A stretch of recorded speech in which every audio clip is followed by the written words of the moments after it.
Black CEO's husband took everything until he discovered her $30 million secret revenge. Hello everyone, before we begin today's video, I need your help. We've noticed that the channel is losing traction, and subscribing is one of the best ways you can help us. It's quick, free, and allows us to continue bringing you great content. Your support means everything. Let's keep this channel growing collectively. Where are you watching from? Drop your city or country in the comments below. Thank you very much. Now let's get back to the story. You heard me. Take your garbage and go. The words hit harder than the pile of clothes at her feet. Amara Lewis stood on the marble steps of the mansion she'd bought renovated and filled with light. Now that same house stared back at her like it didn't remember her name. Behind the double doors, Chloe, the new wife, pointed like a prosecutor. Her red dress flashed against the pale stone. Ethan stood beside her, arms crossed, the man who used to swear he'd never stand against her. "This isn't your home anymore," Chloe said, voice sharp enough to cut glass. Ethan added quietly, "You signed everything over Amara. Don't make a scene." She didn't move, didn't blink. Only her hands slipped into her pockets as if to hold the tremor that wanted to rise. The air outside was still. Even the birds stopped. Somewhere, a car door clicked shut, someone filming. Maybe someone who knew this wasn't just gossip, it was history repeating itself. Amara looked at the house. At the brass plaque she'd designed herself engraved Lewis Estate. Her name was gone now. Only his remained. Before we continue, where are you watching from? Drop your city or country in the comments below. And if you believe in dignity and justice, hit like and subscribe. These stories spark change, and we're glad you're here. Now back to Amara. Ethan tossed a folder onto the steps. "Those are the final papers. I don't owe you a thing." She met his eyes. "You don't owe me," she said softly. "You owe the truth." Chloe laughed. "Truth, honey, the truth is he built this life after you. You were just the warm-up." Amara smiled, small but dangerous. "Funny. I remember paying for the foundation." Ethan's jaw tightened. "Don't start, Amara." "I already did," she murmured. The wind picked up, flipping a page from the folder. Her old company logo stared back at her Aveline group. Ethan stepped on it fast, like crushing an insect. Chloe leaned in, lowering her voice, but not enough. "You should have stayed quiet, played the victim. Now you just look pathetic." Amara exhaled slowly. "Quiet doesn't mean powerless," she said. Then she bent, picked up her ring from the scattered clothes, and wiped the dust away. "When I walk away, I don't lose. I prepare." Ethan's face twitched. "What's that supposed to mean?" She straightened eyes, calm as stone. "It means the house isn't the only thing with my name on it." For a second, no one breathed. Chloe blinked, confused. Ethan's phone buzzed in his pocket, ignored. Somewhere inside the motion sensor, lights flicked on, timed to her schedule, still running on her code. She turned to leave, heels steady on the stone. Behind her, the lights burned brighter, every bulb she'd installed herself. A silent reminder, nothing built by her stayed theirs for long. And for the first time that morning, Ethan looked scared. 2 years earlier, Amara Lewis had believed in forever. Back then, Ethan called her my compass. He wore humility like a costume, helping her run the empire she built from late nights and broken ceilings. Aveline Group started in a one-bedroom apartment, a laptop on a dining table, and a promise. "We'll build something that outlasts both of us." But power shifts quietly. It doesn't roar, it whispers. When investors demanded a single signatory to streamline mergers, Ethan volunteered. "Let me take this one," he'd said. "Less pressure on you." He took the role. Then he took the company, then the house, then everything attached to her name. The papers she'd signed out of trust became the tools of her erasure. And by the time the truth surfaced, she was already out of her own boardroom. Back then, her attorney had warned he's consolidating assets. "You're being written out," she'd laughed. He wouldn't dare. He dared. By spring, Ethan Lewis was on magazine covers, the visionary behind Aveline's rise. The articles mentioned Amara only once, his former partner. Still, she didn't fight publicly. Because silence, she'd learned, was sharper than scandal. The night the divorce finalized, she stood in that same mansion hallway, half empty, now running her fingers across the cool marble columns she'd chosen herself. Her reflection stared back from the glass. No fury, just math. She whispered to her reflection, "You built this once. Build it again, but smarter." The next morning, she moved into a downtown apartment with only her tablet and a drive labeled Protocol 13. Inside were offshore structures, patents, and silent shares in the subsidiaries Ethan thought he owned. She'd built them years before a contingency no one ever questioned. And every week after that, while Ethan flaunted his new empire, Amara worked in shadows, rebuilding her network, her investors, her proof. When friends asked why she didn't go to court, she said one line that stayed with them: "Court gives you justice. Time gives you power." Now, standing on those marble steps again, she remembered every signature she'd given him. Every time he said, "Trust me," she had. And that trust became the blueprint for revenge. Inside her phone, a silent alert blinked: Protocol 13, Stage 2 activated. In 24 hours, every holding Ethan believed was his would route back to the woman he underestimated. And by the time he learned what she'd done, it wouldn't be about property. It would be about ownership. At 8:42 a.m., Ethan Lewis's phone wouldn't stop vibrating. 3 calls from the bank, 2 emails marked urgent, a text from his accountant that read only one word: problem. He ignored them, sat by the infinity pool with Chloe sipping orange juice and gloating over headlines that still called him the genius behind Aveline's success. But power doesn't vanish with noise. It slips away in silence. The house staff whispered as they walked past the terrace. The Wi-Fi dropped. The smart locks glitched, access denied. The same locks Amara had designed herself. Ethan frowned. "Chloe, did you change the code?" She shook her head, scrolling through her phone. "Why?" He tried again. The keypad blinked red. "System offline." Chloe laughed, nervous. "Probably a bug." Ethan muttered. Amara always handled the tech. Her name hung in the air like smoke. He went inside, past the portraits they hadn't taken down yet. Amara's eyes staring from every frame, calm, deliberate, almost prophetic. In the office, his computer screen froze mid-transaction. Bank accounts, access restricted. Portfolio authorization expired. Then the email came through.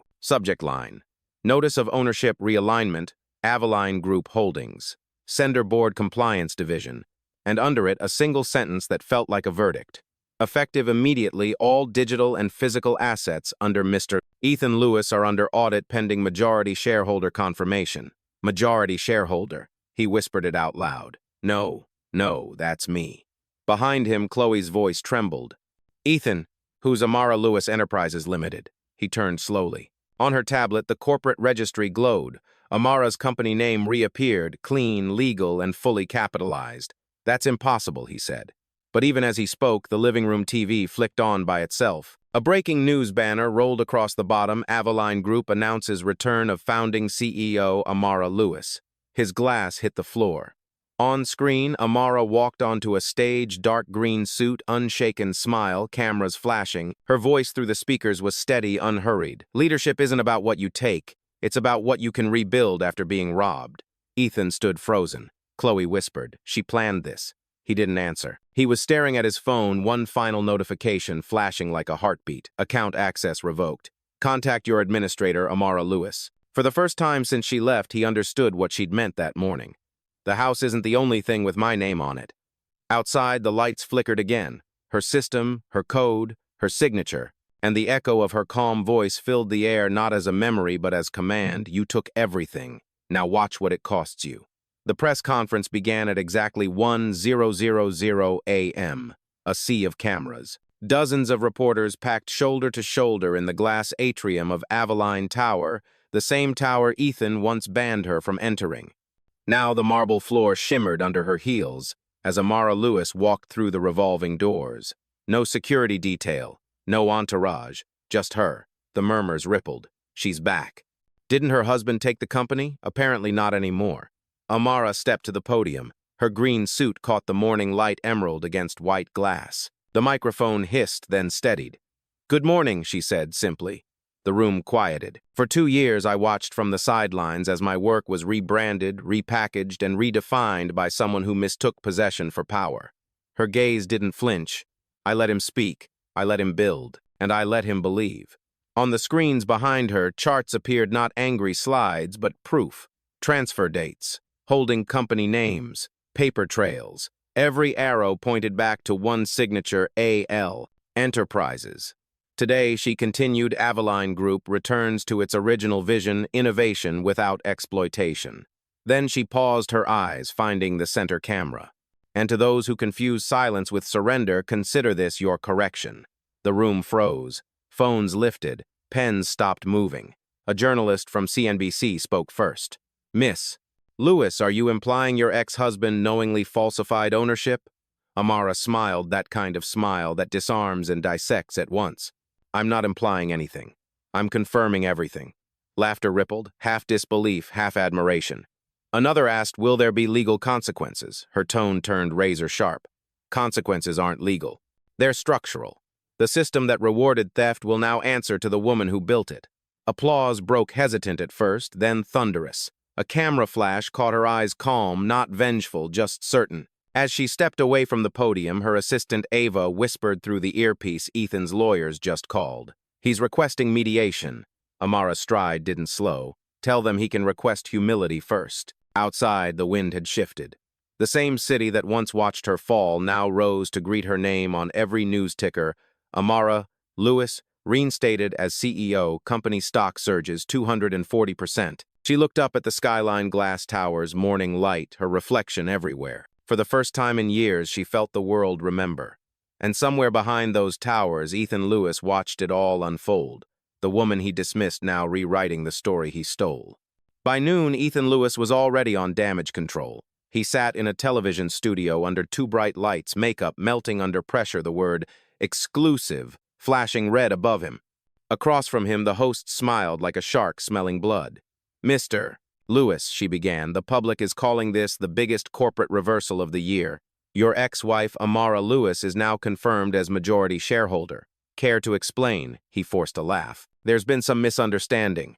My team and I, she interrupted. You mean the team she hired before you? Dismissed them, he blinked. Cameras zoomed in. Sweat shone at his temple. Somewhere in the control room, producers whispered, we have her clip ready. The host continued, you've said in previous interviews that Aveline's vision was yours alone. Ethan straightened. Of course, I handled the expansions. She was more behind the scenes. Behind the scene, that phrase hung in the air like a confession. The screen behind him flickered. A producer cued a video footage from this morning's press conference. Amara's voice filled the studio. Some men build walls to prove ownership. Others forget who laid the foundation. The audience in the studio gasped, then applauded. The host smiled wider. Seems she disagrees, she said. Ethan's hand clenched under the desk. This isn't about gender, it's about business. Then perhaps you can clarify, the host replied, why your name was removed from every Aveline account within an hour of her announcement. He froze. I can't speak to that. You could before, she said softly. And then came the final blow, a live ticker at the bottom of the screen, breaking Amara Lewis's legal team files breach of contract suit against Ethan Lewis for fraudulent misrepresentation of ownership. Ethan's face drained of color. This interview's over. He pulled off the mic, but the cameras didn't cut. They followed as he stood mumbled, stormed off stage. The host turned back to camera, perfectly composed. Ladies and gentlemen, that was Ethan Lewis, former CEO of Avalon Group. She let the word former linger like a sentence. Across the city, Amara watched from her office window, quiet, unreadable. Ava asked, you want me to comment? Amara shook her head. Let him talk, she said. Silence will finish what pride started. The skyline reflected in the glass her empire, restored. The world finally understood what Ethan never did. She hadn't just taken back her power, she'd rewritten the definition of ownership itself. By sunset, Aveline Tower glowed like an ember against the skyline. The city below still buzzed with her name, Amara Lewis, the woman who outsmarted her empire. Inside, the top floor was silent except for the hum of glass doors sliding open. Ethan Lewis stepped out of the elevator. No appointment, no escort, just desperation in a designer suit. Ava, the assistant, rose from her desk. You don't have clearance here. I don't need clearance, he snapped. I built this place. Her tone didn't change. No, sir. She did. Before he could answer, a door opened behind her. Amara appeared calm, composed, black silk blouse, no jewelry, no makeup flash, just authority. Let him in, she said. He followed her into the office that used to be his. The skyline stretched behind her like a verdict, the same view he once called ours.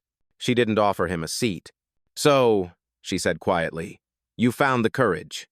Ethan exhaled, forcing a laugh that cracked halfway. You made your point. The media circus, the lawsuit, I get it, but we can fix this. We? She echoed, turning slightly toward the window. Her reflection glimmered next to hers upright, his hunched. He took a step closer. Amara, come on, you don't want war, you want control. I can help stabilize. She cut him off. You helped destabilize everything that had my name on it. Why should I hand it back to the thief who called it love? He flinched. That's not fair. You're right, she said softly. Fair would have been you behind bars. He blinked. You wouldn't. I don't have to, she replied. You did it to yourself. Every document you forged was signed under my system. Every transfer went through my encryption. She stepped closer, her voice low and steady. You stole what I built using the tools I designed? That's not betrayal. That's irony.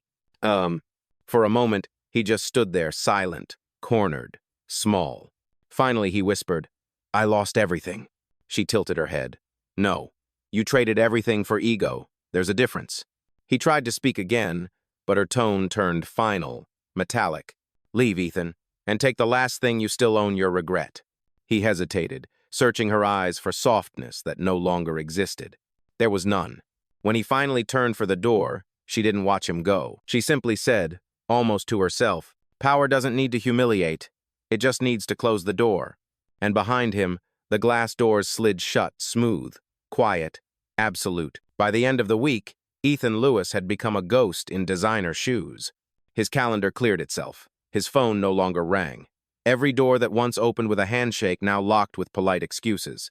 The empire that had made him invincible was erasing him in real time. Monday, the board voted to remove him from every subsidiary. Tuesday, his financial advisor froze his accounts, citing ethics compliance. Wednesday, his lawyer withdrew representation. By Friday, even Chloe was gone, a text message and a half-hearted apology. I didn't sign up for bankruptcy. He stared at the message until the screen dimmed.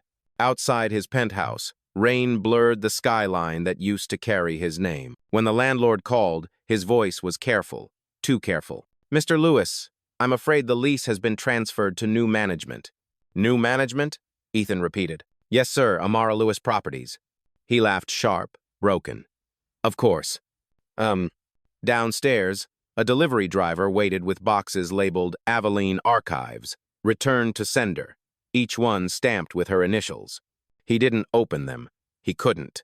By night, social media had already moved on. Hashtags shifted from number Aveline Scandal to number Amara Returns. Ethan scrolled through post after post, her photo on magazine covers, her quote trending, "Silence isn't weakness, it's strategy." He whispered the line under his breath, like trying to taste the power he once mocked. The echo stung. Meanwhile, across the city, Amara sat in her new office, same view, same skyline, but a different quiet. Ava placed a folder on the table. All assets from Ethan's portfolio have been consolidated. Total value, $30 million. Amara didn't look up. Redirect it. To where? To the Aveline Foundation, she said. Scholarships, housing, black-owned startups. Let what he stole build something that lasts. Ava hesitated. That's mercy. Amara's eyes softened, just for a moment. No, that's closure. She turned to the window. Somewhere down there, Ethan was probably watching the same skyline, but through fogged glass and unpaid rent.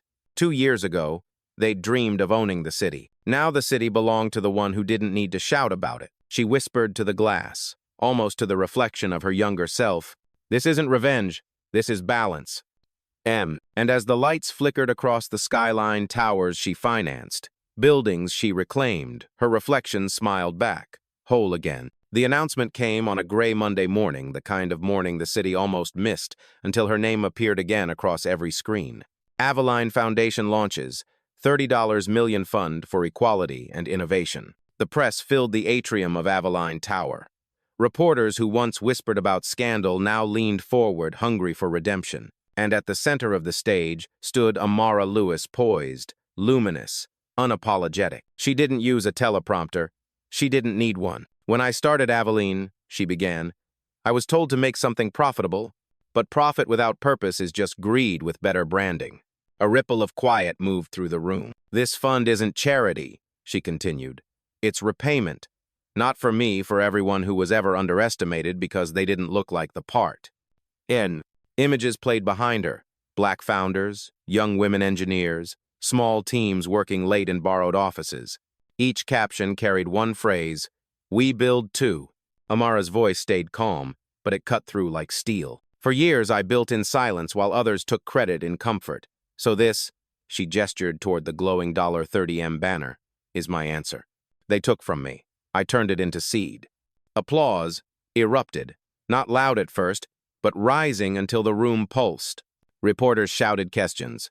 Miss Lewis, was this fund financed by your ex-husband's holdings? Amara's smile was razor-thin. Every dollar came from dishonor. Now it will pay for dignity. Cameras flashed. A young journalist in the front row, barely 23, stood up. What would you say to people who think you planned this all along? Amara paused, the kind of pause that turns silence into power. I'd say foresight isn't manipulation, it's survival. And survival, she added, has always been our quiet revolution. The crowd stood. Applause thundered.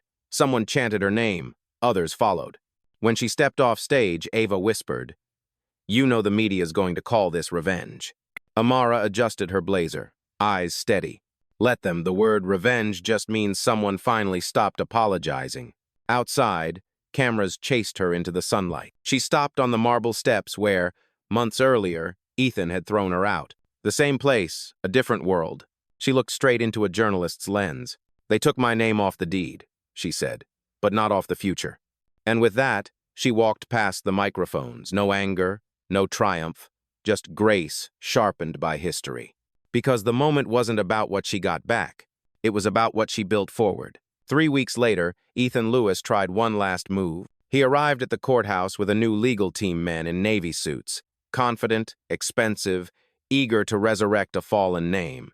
Cameras followed him up the marble steps. Someone shouted, "Are you suing your ex-wife?" He didn't answer. He just straightened his tie and said, "I'm here for justice." But justice wasn't waiting for him. It had already switched sides. Inside the courtroom, the judge flipped through a stack of documents so thick it looked like a monument to his own arrogance. Every page traced a transaction. Every signature linked back to Amara's encrypted system. When the judge looked up, his tone was dry. "Mr. Lewis, do you understand that all of these transfers bear your electronic signature, but originate from her secured servers?" Ethan swallowed. "She manipulated the system." "No," the judge interrupted. "She built the system." "Yeah." A quiet gasp rippled through the room. Behind him, Chloe sat stiffly in the second row, pretending not to know him. Amara didn't attend.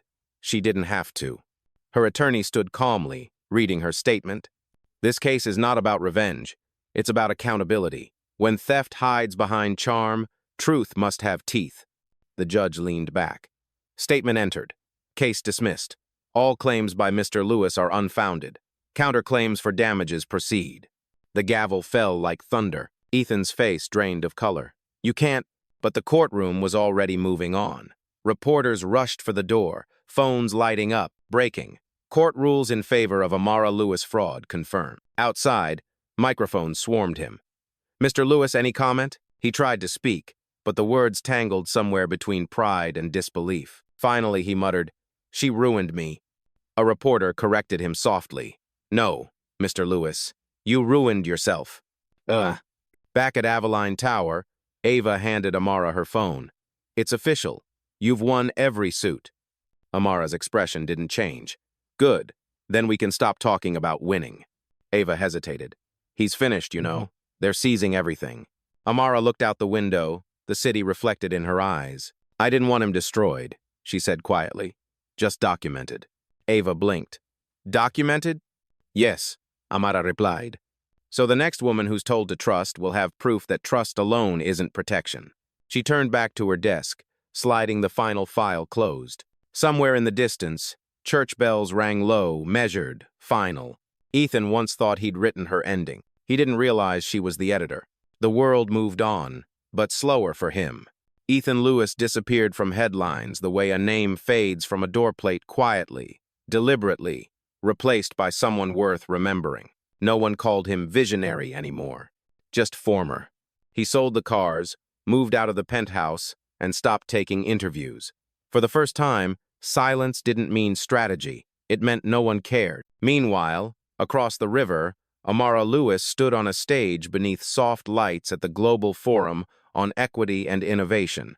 The hall overflowed CEOs, students, journalists, faces from every continent. Cameras hummed. A moderator leaned into the mic. Miss Lewis, your story inspired millions. What does power mean to you now? Amara took a breath. Her voice was calm, low, magnetic. Power, she said, used to mean control. Then it meant survival. Now, it means creating rooms where no one has to fight to be seen. The crowd went still. She continued, they called my silence weakness. They called my dignity pride. But silence isn't surrender, it's the space where clarity grows. Applause swelled, slow and genuine. On the front row, a young black entrepreneur wiped her eyes. Amara caught the movement and smiled faintly. If I stand here today, she said, it's not because I fought harder. It's because I learned when to stop proving and start building. A pause. Then she added the line that would headline every article that week. They stole my name from the company sign. I wrote it on the future instead. The room erupted. Later that evening, backstage, Ava handed her a phone. CNN wants you for a primetime special. BBC 2. Everyone's calling. Amara smiled. Tell them to wait. I've got something quieter planned. What's quieter than global news? Ava asked. Legacy, Amara said simply. That doesn't trend. It lasts. Outside, the night city shimmered with her reflection in every window of Aveline Tower. Her name, once erased, now etched into glass. She watched it without pride, only peace. Across town, Ethan sat in a small cafe no one recognized him in. He saw her speech replaying silently on a TV screen above the counter, no captions, just her image, poised and untouchable. He didn't finish his coffee. He just whispered, almost with awe, she won, without even saying my name. And that was the part that stung the most, because real power doesn't echo, it endures. It was raining the night she went back. Not a storm, just a slow, deliberate rain, like the sky was washing something clean. Amara's driver stopped in front of the Lewis estate. The gates that once locked her out stood open now, quietly waiting. The brass plaque, newly polished, gleamed under the headlights. But this time, the engraving read A. Lewis Foundation. She stepped out alone, umbrella in hand, heels silent against the wet stone. The same path where Ethan once threw her ring now led to a garden reborn new lavender rose, a rebuilt fountain, the air thick with the scent of something starting over. Inside, the walls no longer whispered of betrayal. They carried laughter, low music, the rhythm of volunteers working late. The house had been turned into a mentoring center, tech labs, scholarships, after-school programs. The same halls where humiliation echoed now hummed with purpose. Ava met her at the door, clipboard in hand. The first class starts next week. They still can't believe you're donating the whole property. Amara smiled. It stopped being a home the day I was told to leave. Now it can belong to someone who needs a place to start. She walked through the foyer, the marble floors she'd chosen, the chandelier she'd once polished herself. Each step folded memory into meaning. In the grand hallway, an old mirror hung just as before. For a moment, she saw her younger self standing there tired, humiliated, clutching a ring and her dignity. The memory flickered, then faded. She whispered to the reflection, "You did good." Ava watched quietly. "You sure you're ready to let it go?" Amara nodded. "Letting go isn't loss. It's proof you've already won." They moved to the doorway. Outside, the rain eased, replaced by a faint moonlight on the garden stones. Before leaving, Amara turned back one last time. The house glowed not like a trophy, but like a testimony. The kind of place built from ashes but lit by grace. She reached for the light switch, paused, and smiled. "You took my keys," she murmured to the silence. "But you never took the door." The lights dimmed. The foundation logo pulsed softly on the wall. "We build too." As she stepped into the night, the gates closed behind her, not shutting her out, but sealing the story. What once was a wound had become a landmark. Days later, the city woke to a single message pinned across Aveline's digital billboards. No product, no logo, just her words, white on black. "You don't need to raise your voice when the world finally hears your name." Amara Lewis. The quote spread faster than any press release. It became a headline, a screensaver, a whisper in boardrooms where people who looked like her were still told they didn't fit the image. But Amara didn't post it for applause. She posted it for memory. In her office, morning sunlight spilled across her desk. The storm had passed. The skyline she once built for someone else now mirrored back her own reflection, steady, certain, whole. Ava entered quietly. They're calling it the Amara Doctrine. Every network's quoting you. Amara smiled faintly. Then maybe they're finally listening. She signed a final document transferring the last of her personal stock to the Foundation. Her empire no longer existed to make her richer. It existed to make others possible. Ava hesitated. You could have kept more. You earned it. Amara looked up. I did keep something. What's that? My peace. Silence settled between them, gentle and full. Outside, the world kept moving. Students filling buses, startups opening laptops funded by her grants, headlines fading into ordinary life. That was exactly how she wanted it. Because legacy, she'd learned, isn't the noise you leave behind. It's the doors you leave unlocked. She rose, walked to the window, and whispered softly to the skyline, to the ghosts, to every version of herself that once had to prove something. They took everything they could see, but what they couldn't see was me. Ava turned toward her. Should we issue a closing statement? Amara's eyes stayed on the horizon. This is it, she said. Let them write the rest. The camera of the world seemed to pull back the tower framed against golden light, her figure calm behind glass. No tears, no vengeance, just the quiet authority of a woman who turned injustice into architecture. Her voice closed the story like a benediction. I don't need to record the proof. I am the proof. And with that, Amara Lewis, the woman once erased, walked off the page, leaving behind not a scandal, but a standard.